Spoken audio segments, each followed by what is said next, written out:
Hi, Teemu here from Musicinfo, and today we have a really special guest who arrived from China just a couple of weeks ago. We have Piritta from Manzana. Hi Piritta, how are you doing? Hello, I'm doing just fine. Good, Landed good. already back in Finland, also mentally. Oh, good. So, and thank you for having time for this interview, really nice. So can you first of all tell a little bit about your band Manzana? What kind of music do you play?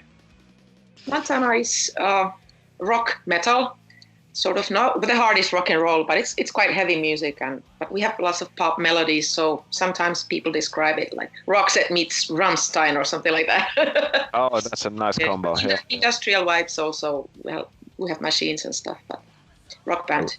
Yeah. Okay. Cool. You just returned from a tour in China, so we are eager to hear what kind of experience that was. This was third time already that we toured China. We still have 2 more tours to come. We have arranged 5 tours with the management, and we have all Chinese management, so it makes everything very much easier. Because for the first time when we went there, it was a shock how different everything works.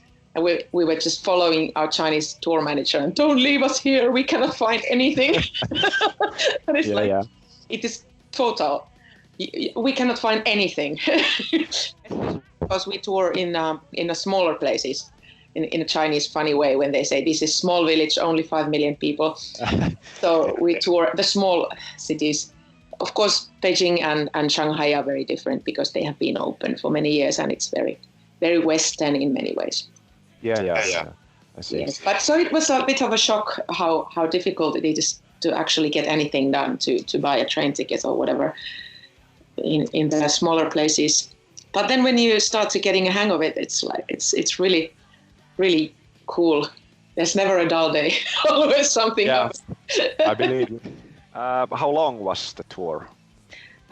Almost 4 weeks, 16 shows. But it's usually 3 weeks, and now we were supposed to be even a bit longer, 4 weeks or maybe a month. But for us, it was a bit too long. So 16 shows in a row now. Yeah, that's a decent tour. Cool. And a little bit about the audiences. So how people reacted to your music there? Is this kind of music popular there? Metal is very underground. Despite the big cities. In Beijing, they have some older clubs that really have had metal bands for years. But if you go anywhere away from the big central places, there's always a lot of people who have never seen a metal band. Yeah. And many clubs on this tour also, they say that we have been the first Western band to ever play in the city. Oh, really? And sometimes in the countryside, which is maybe 3 million people, there have been some like public festivals for kind of normal people, not only for young people who like music. And it has been really interesting to see how they react, because they have no clue what is going on. And they just see this woman who is like 3 meters long and, and what are they doing? Wow, that sounds really cool. Rock and roll is universal language. So I think at some point they realized this is about having fun and feeling free, and then they're really, Chinese audiences are really cool, because then they just get into it, and they're not shy. And if you say jump, they jump because they want to have fun. You said that you have toured Europe many times previously, so this difference is. Can you see differences in these crowds? Are Chinese audiences more like just go for it, jumping and screaming? Well, please tell something if you know. I think, of course, European audiences are very different, and we also tour different places in Europe, because everybody has seen rock bands. They know what to expect, and they compare you to other bands they have seen, and it's very, very different. But there's a good side to it also, because European audiences know how to behave, and they know what to expect, so they can enjoy the tricks we try to offer.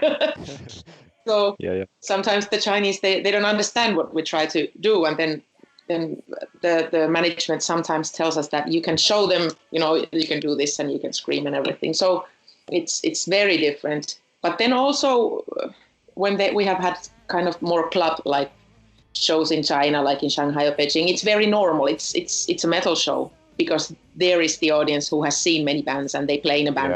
Yeah. So it's there's kind of two Chinas we play in.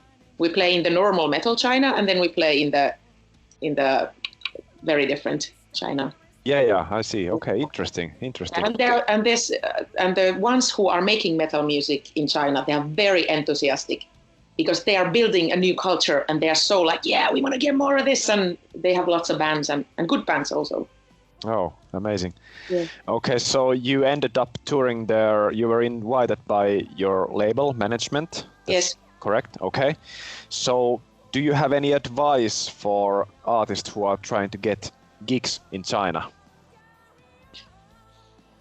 I have been arranging all sorts of underground tours in Europe. Maybe when I was younger, you can actually, email someone and call someone in Germany, but I would not know how to call someone in China. Yeah. So, like independent, like do-it-yourself tour, I think it's very, very difficult.